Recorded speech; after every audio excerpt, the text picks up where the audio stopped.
affirmation hono wiyete pula mino waɗi langue de A à Z wonta noon kono noon de A à B mbammi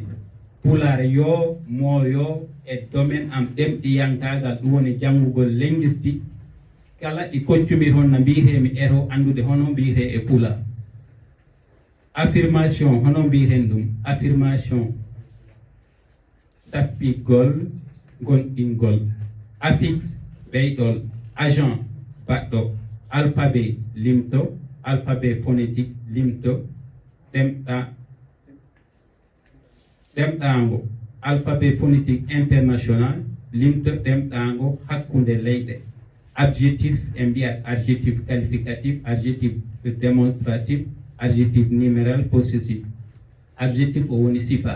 sifa jokkorɗe sifa kaawi sifa limore sifa goodal sifa mbaadi analphabet français pulaar wiyata ɗum human binne encore human binne ɗon ko analphabet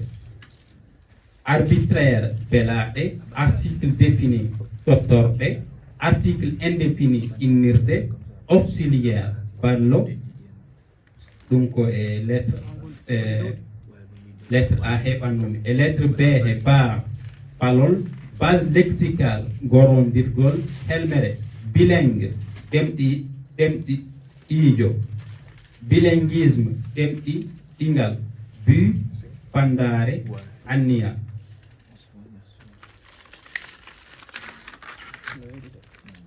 complément timmorde complément d'agent timmode mbaɗu complément d'objet indirect timmode nde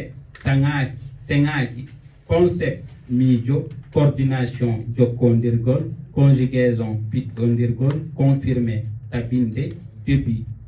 fuɗɗode définition andinore démontrer hujjinde déterminant hettinande dialecte caltuka degré d'alternance yeeso baylogol écrivain windiyanke étymologie iwdi lasli expression konngol étude de texte jangde dartu ma windande entre parenthèse hakkunde lañe famille de mots iwduɗi ɓesngu forme figée bandi ɗemɗi nombre fractionnaire limore kelal grammaire celluka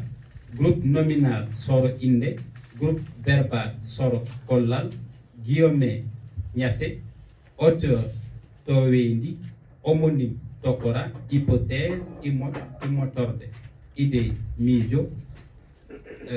woodi pulaar e tammi ko wiyete nous inclusif et nous exclusif pulaar tan tami ɗum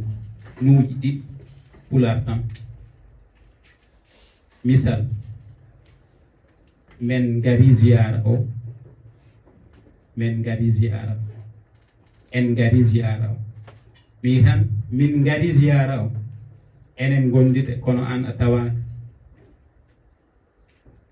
en ngari ziyara o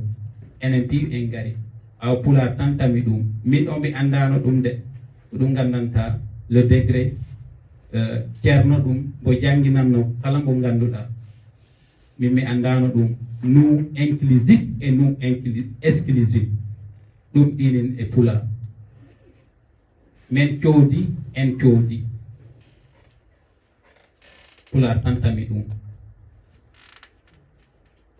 intégration coodagol keññagol international hakkunde leyɗe introduction puɗɗodi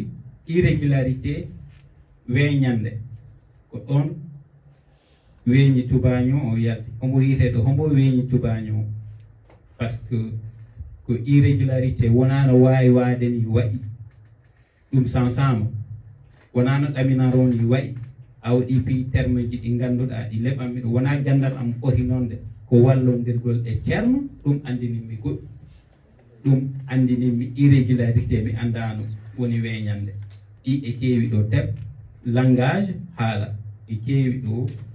conférence fayda ɗo temps o ɗini raɓɓi ɗi piiɗi mbata ɗo mbataki ɗo limtideede